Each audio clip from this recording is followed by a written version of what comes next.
So if you're in physics now, you've already done this. If you took physics before, you've probably done this, so this will be review. If you haven't taken physics yet, then this is probably going to be new for you. So before I actually sort of go through a problem, let's sort of get the structure down for as far as particle motion goes. As far as my notation goes, we're going to talk about the position, and I'm going to call that position x of t. I think when I grew up, they called it s of t, but I think our book does x of t, and I think your calculus book does the same thing. I want to talk about the velocity, and that's going to be called v of t. And I want to talk about your acceleration, which is a of t. Now, simply put, position is you give it a time, it'll tell you where you're located. Velocity, you give it a time, you plug into the velocity equation, it'll tell you how fast you're going. If the velocity is positive, you're going to the right. If the velocity is negative, you're going to the left. Your acceleration equation is you plug in a time and it tells you what your acceleration is. Now, I do want to talk about what acceleration is, but the way I'm going to describe what acceleration is I'm going to describe how calculus sort of does all these, and I'll do that with an example. So my first example is going to be, I'm going to start off with my position equation being t cubed minus 6t squared plus 9t. The reason we use t is anytime you're talking about particle motion, you've got to deal with time, so we've got these little variables of t. And how do you get your velocity equation? Well, you get your velocity equation by, actually let's talk about what velocity is. So velocity is the rate of change of your position. If you think, well, if you want to know how fast you're going, that's like if you're going 55 miles an hour, that's describing how fast your position is changing. It's the rate that your position is changing. And that idea of the rate that something is changing, that's slope or your derivative. So the way I'm going to find my velocity, that's the derivative of position. So if I've got a position equation, I can go ahead and get my velocity, which is going to be 3t squared minus 12t plus 9. And then if I want to know, and we're going to introduce particle motion 2 times. We're going to introduce it now, and then we're going to really do it next semester. So I'm going to call this particle motion part 1, and then sometime in January or February, we're going to talk about particle motion part 2. As far as particle motion part 1 goes, it's all going to be dealing with derivatives. So the way it works is I'll give you a position, and then if I give you a position equation, you've got to find these others. And the AP exam, they always have one free response question dealing with particle motion. Always. So that's why we're doing it twice. All right, so we start, here's your position. Your velocity is the rate of change of position. Another way of thinking of this is your velocity is describing what the position is doing. Like if your velocity is positive, it's telling you you're moving to the right. If your velocity is negative, you're moving to the left. All right? Now, if I want to describe velocity, if I want to know how the velocity is changing, that's another key for derivative of the, I want to take the derivative, if I take the derivative of velocity, I get something called acceleration. So take the derivative of velocity, I get acceleration. In this case, I end up with 6t minus 12. So if I give you an equation with position, to answer the pile of questions that I'm going to ask, you need to figure out, no matter if this is particle motion, what you end up doing is, first of all, they say this is particle motion, and you get your position equation, and then once you know your position equation, go ahead and figure out what your velocity and acceleration equations are, because you're going to need them. All right, so now I've got the equations. What kind of questions are you asked about these equations, right? Because it's obviously, if I give you position, I could say, what's the velocity? Easy. That means take the derivative. If I give you position and I say, what's the acceleration? That's kind of an easy question too. That just means you take 2 derivatives to get down there. Where it gets tricky are in the types of questions that we ask, right? Like very basic level, I could say, what's my initial position? And if I say what's my initial position, then that says, well, what if I plug in 0 for time? Well, if I plug in 0 for time, I get 0. So really not that big of a deal. If I ask what's my initial velocity, well, that means you plug in 0 for your velocity, and you plug in 0 for time here, we get 9. So what this is telling me is that at time 0, I am moving to the right. And actually, here's the image that I want in your head. And I've got some animation stuff I can do to sort of tell you what it is, but that began my frustration in second period, so I'm going to hold off on that until a little bit later. When you talk about particle motion, what we're really doing is we are describing a ball moving left and right. That's what's happening, right?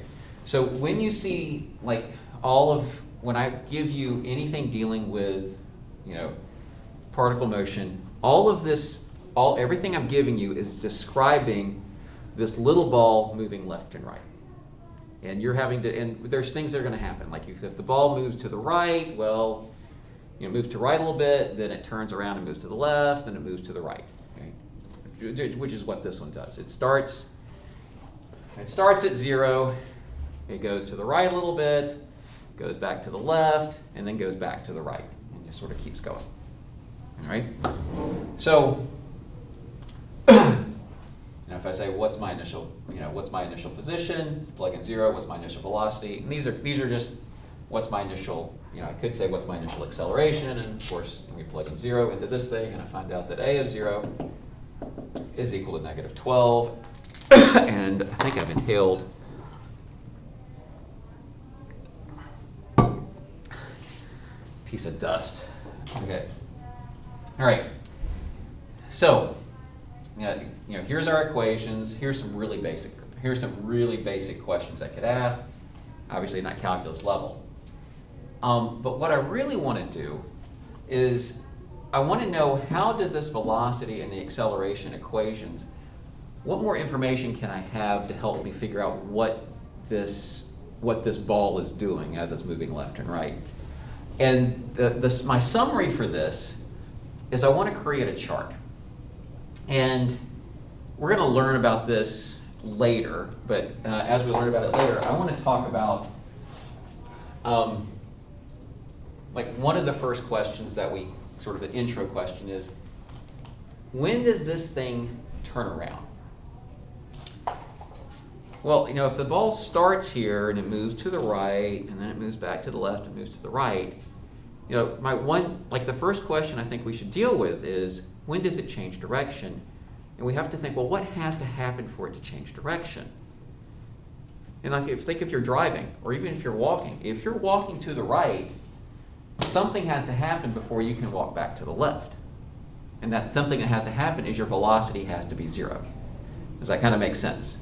Does it make sense that if you're walking one direction, your velocity better be 0 before you change directions? So if I ever want to know, those moments at which I can change directions, that's just fancy words for, when is my velocity 0?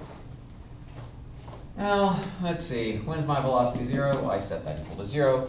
That's a pretty easy equation to solve. I can factor a 3 out, so I get 3t squared minus 4t plus 3 equals 0, and I ran out of room.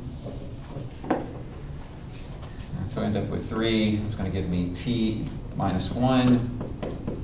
T minus 3 is equal to 0. And so I end up at t equals 1, and at t equals 3, my velocity is 0. Okay.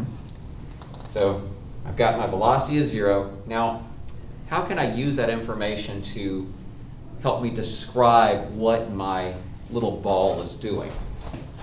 Well, I want to summarize a lot of this information. I'm going to do it in, I call it a velocity chart. So I put a little number line, and I'm going to put in the values of time that I think are important. So one value of time is important, is time 0, because we don't go back in time. Another value of time, the other values of time that I think are important are t equals 1 and t equals 3. So I'm going to plug a 1 in, and I'm going to plug a 3 in. Now, in this little chart, here's where things get pretty helpful. If this is your velocity equation, I want to know what the ball is doing, what direction it's going. And if your velocity is positive, that means, all right, the ball's moving to the right. If the velocity is negative, I move to the left. And if your velocity is 0, that means the ball's at rest. Okay, so I want to know what's happening between 0 and 1. How do I know? How do I figure that out? Well, I pick a value between 0 and 1, say 1/2, and I plug it into my velocity equation. And when I plug it into my velocity equation, 1/2 minus 1, that's negative. 1/2 minus 3, that's negative. Negative times negative is positive. And my claim is that no matter what value I plug in here, my velocity is always positive. So I'm going to say my velocity is positive, which means the object's moving to the right. Okay? Now I'm going to do a similar object in the other spots. Okay? So the next thing I want to check is, well, what's happening between 1 and 3? So I'm going to try a value of 2. If I plug 2 in, 2 minus 1 is positive, 2 minus 3 is negative, positive times negative is negative, so my velocity is negative, and that means we're moving to the left.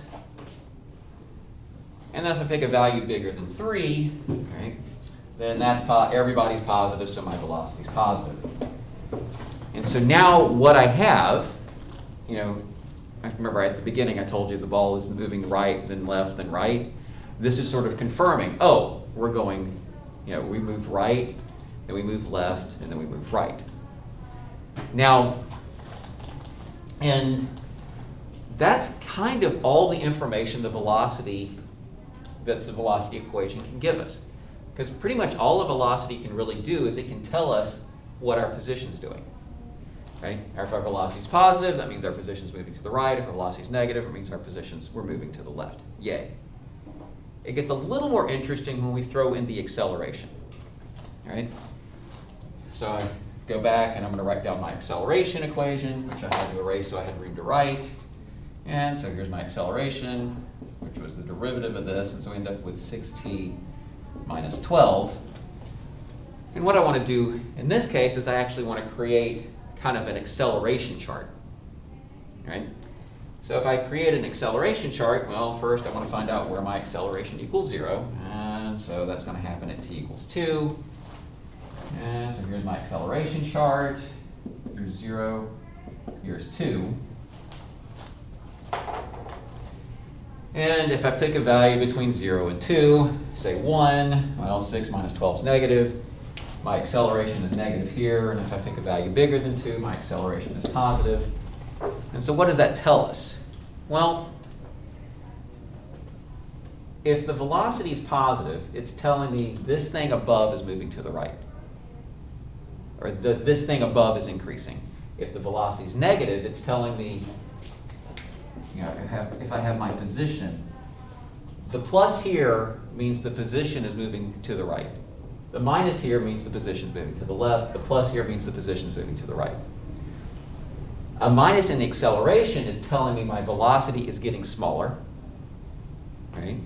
And a positive in the acceleration means my velocity is getting bigger.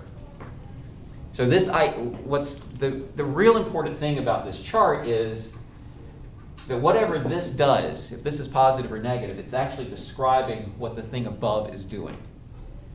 So if this thing is positive, that means the thing above is getting bigger. If this thing is negative, that means the thing above is getting smaller. And bigger and smaller, like bigger position means more to the right, smaller position means more to the left. For acceleration, if this is negative, it's telling me this thing is getting smaller. If this is positive, it means this thing is getting bigger, meaning my velocity is decreasing and my acceleration and my velocity is increasing. But that kind of makes sense. I'm just curious. Have any of y'all taken physics? Or currently taking it? Or did you have to do this in physics? I'm taking it right now. Okay. Is this how it was explained? Pretty much. Yeah. Pretty much? Pretty much. So, and if you're a little confused about it, there's going to be other things. There's 3 ways we have to look at this information. Today we're going to talk about one where I give you a function. Thursday I'm going to talk about what happens if I give you a graph. So how do you interpret information from a graph? Today is all about the function. And actually, before we answer any real question, well, any real questions about this? And this is where I really wish I could slide this over. Because normally what I do is, here, let me pause while I'm doing my technical thing. And this, because it goes by real quick. But we're going to see that ball do what this thing says. It says it's going to go right for a little bit, then go left, and then go right. And so I'm going to hit graph, and hopefully we see it. Did everybody see that? Right? Hope people at home saw that too. But yeah, see it. Did you see the ball? So, because I was trying to describe that, but just having sort of an animation, I think, makes it a little easier. So, what does that mean, right? So, what kind of questions? Well, what I'm going to do is shoot. So this, I need to move my chart a little over here. So I have my velocity chart. Here I am at 0. This is 1, and this is 3. We said this was positive, negative, positive. Here's my acceleration chart. I was at 0, and I was at 2. And this was negative, and this was positive. So we're going to start off with easy questions and then work our way up to harder questions. Okay? Easy question. I'm not going to put all the words in because my handwriting's awful and I hate writing, but basically, when does this, when does it move left? Right?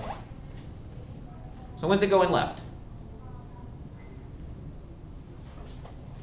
So if this is your information, when is it going left? Between 1 and 3. Between 1 and 3, right? Because if your velocity is negative, that means, right, we're moving left. So when's it moving left? All right, so between 1 and 3. Notice I didn't include the endpoints, right? Because technically, it's not moving at all at 1 and 3. Those are the rest spots, right? I mean, I could ask when's it moving right, but that's almost the same question, right? We just look at the positives, right? Okay, question 2. When is it at rest? 0, 1, 3, or 1 and 3. 0, 1, 3. Well, 1 and 3. At 0, it's not at rest, right? Just because I started, right? That's just where I started. And I think I even plugged in. Like at 0, it was moving at 9. So it's not at rest. So when's it rest? Okay, it's at rest at x equals 1 and x equals 3. All right? Okay, next. I'm going to put these next 2 questions and I want to talk about how we have to answer them. All right? So questions 3 and 4, this is kind of a big deal, right? This is where they start to get tricky, all right? So I'm going to talk about velocity increasing, and I'm going to talk about speeding up.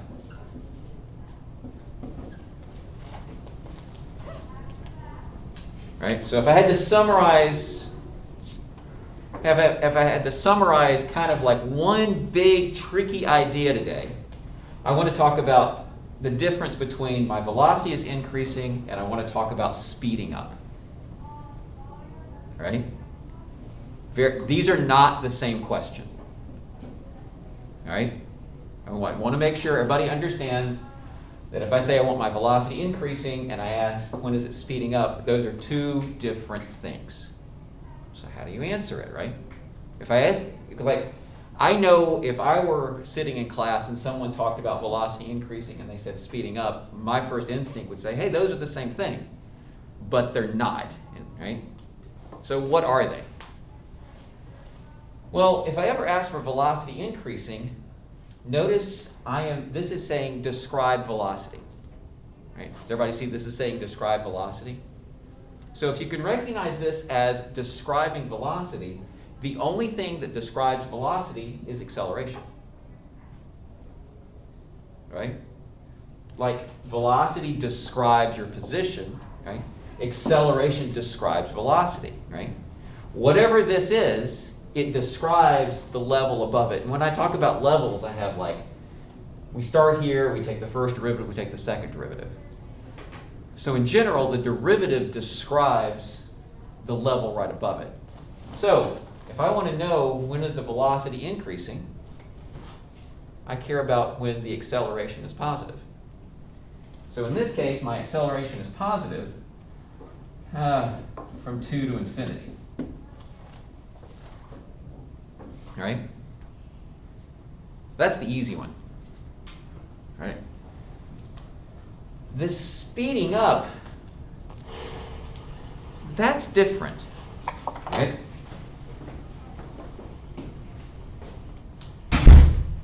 So I want everybody to think back to that little ball that I had on the calculator moving.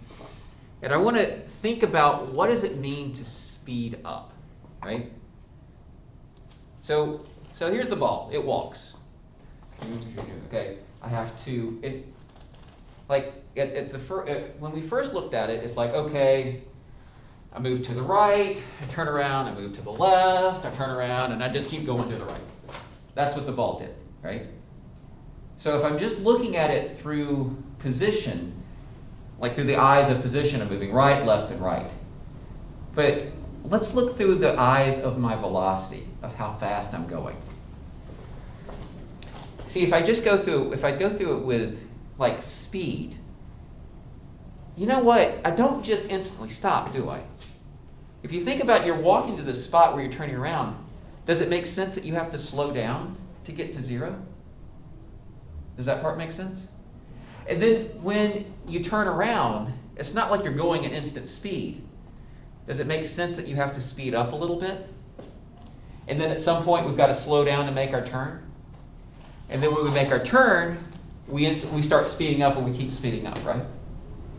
So in that instance where that ball is moving left and right, can we sort of accept the fact that it's going to be speeding up and slowing down, depending on what's going on, right? And so how do you find that part out, right? How do you know when it's speeding up and slowing down, other than have a crazy teacher keep walking back and forth and start talking about, oh, I'm speeding up, oh, I'm slowing down? Well, here's a trick. The trick is, see how I have this velocity and this acceleration chart to try to keep track of things? What if we drew them all on the same line? And so what I'm going to do is I've got my velocity and my acceleration. What I'm going to do is say, well, all right, fine. I'm at 0, I'm at 1, I'm at 3. And acceleration I'm going to put in green. And it's got a value at 2, right? And here's what I know. Oh, this is what I usually do. Blue and... I usually pick 2 different colors, and I need to go get new colors, so I do apologize with this. What I'm going to do is I'm going to label blue. Blue is positive, and brown is negative. And so I'm going to do positive on top, and this is positive from here over, and negative is brown. I just like a visual. I like the color part. And when I look at this, I see, instead of just putting pluses and minuses, I tried to color code it. And here's the rule. The rule is, if the colors are the same, it's speeding up. And if the colors are different, it's slowing down. Right? Say that again, right? The rule is, if the colors are the same, it's speeding up. Right? But if the colors are different, it's slowing down. And does that make sense? See, when I look at this chart, so this as I go to the right, then I go to the left, and then I go to the right. And if you look at this for the first 1 second from time 0 to 1, because these are different, it's slowing down. Does it make sense that I'm slowing down to make the turn at time 1? Right? And then from time 1 to 2, like right after the turn, I have to speed up, right? Because that's what happens, I speed up. And then at time 2, the signs are different, so I have to slow down so I can make my turn. And then after I make that turn at time 3, they're the same, and so I just keep speeding up. Does that make sense? So, in our first tricky question, right? When is velocity increasing? Well, that's a real basic question. I only have to look at one thing. I look at what my acceleration's doing. But if I ask the question, when is the thing speeding up? Well, the only way I can answer if something's speeding up is I have to look at both velocity and acceleration. And when I look at the picture, it looks like it's speeding up from 1 to 2, and it looks like it's speeding up from 3 all the way to infinity. So it's speeding up from 1 to 2, and then from 3 to infinity. Does this kind of make sense? Right? And even if you're a little confused about it, we're going to keep revisiting this. But are we kind of okay with this part? Right? Actually, even if you're not super comfortable with it, can you accept that velocity increasing and speeding up are two different questions? That's the first step, right? Do you have to sort of acknowledge that these are two different questions? And then you also want to think about it, well, if a velocity increasing is the easy one, and the speeding up, that's the one that requires a little more thought. Okay, so that's the first kind of the first tricky thing I need to talk about. The next tricky thing I need to talk about, and I'm going to need to erase this so I have some room.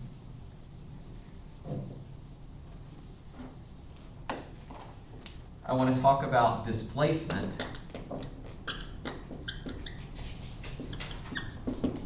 and distance traveled.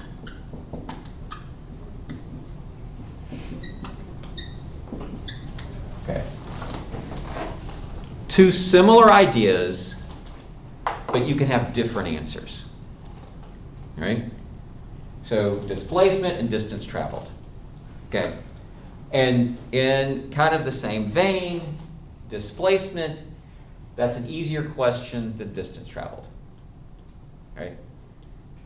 This is the easier one. This is the harder one. There's more that goes on in distance traveled. Right? So let's talk about displacement. Well, what's a displacement question? Well, displacement question. All right? Your displacement question is, what's the displacement in the first 2 seconds? So from t equals 0 to t equals 2, what's my displacement?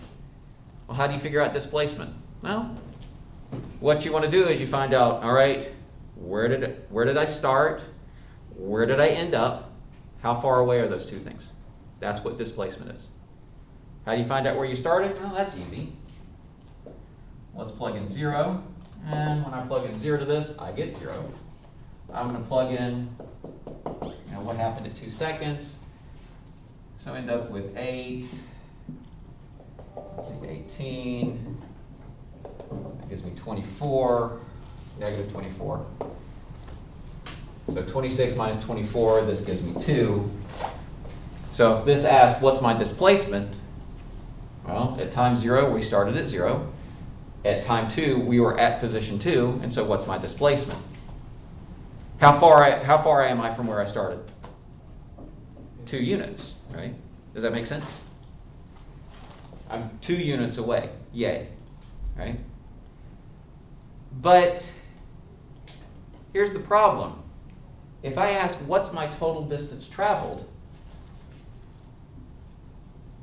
Did I only travel 2?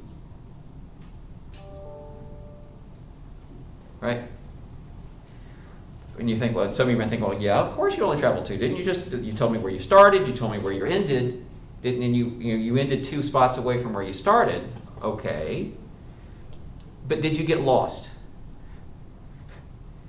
Let's think about what happened in the first 2 seconds. See, if you were efficient, if you went straight from position 0 straight to position 2, then your total distance traveled is 2. But that's not what happened here. See, what happened here is we started at position 0. We did this. Right? We started here, we went this, and then we came back a little bit. And so to find total distance traveled, we got to do a little work. How do we do the work? Well, remember those turning points we talked about earlier in the class period? we got a turning point, don't we? So here's what I do. What I do is I make a little chart. I make a little chart where here is a t and here's an x of t chart. These are my positions. And what I always do, if I ever need to find total distance traveled, is I plug in my time, my initial time. Well, that was easy. I plug in 0. And I plug in where I ended, which we ended at 2 seconds. And when I plug 2, I get 2. But I also have to include any turning points. And do I have any turning points between 0 and 2? Is there any time at which we had to turn around? And there's that one time, at time equals 1, that was a turning point. And so at 1, I got to plug 1 in. And when I plug 1 in, let's say that's 10 minus 6, which gives me 4. And so here's the picture of what happened. The picture of what actually happened in total distance traveled is I started at 0. So imagine here's your number line. Here's our number line at 0. So we started at 0. We went all the way to 4. And then we came back to 2. And so if you want to think of your total distance traveled, well, you walked 4 this way and you walked 2 this way. So what's our total distance traveled? 6. How do you get that? Well, here's how you get that from your chart. You ask yourself, how far are we from here? Oh, that's 4. How far away up here? That's 2. And so my total distance traveled is going to be 4 plus 2, which gives us 6. Now, as far as questions go, if I ask for displacement, that could be positive or negative. If you have a displacement of -3, that means you're 3 to the left of where you started. If you have a displacement of 5, positive 5, that means you're 5 to the right of where you started. Total distance traveled is always positive, so you get that part. All right, so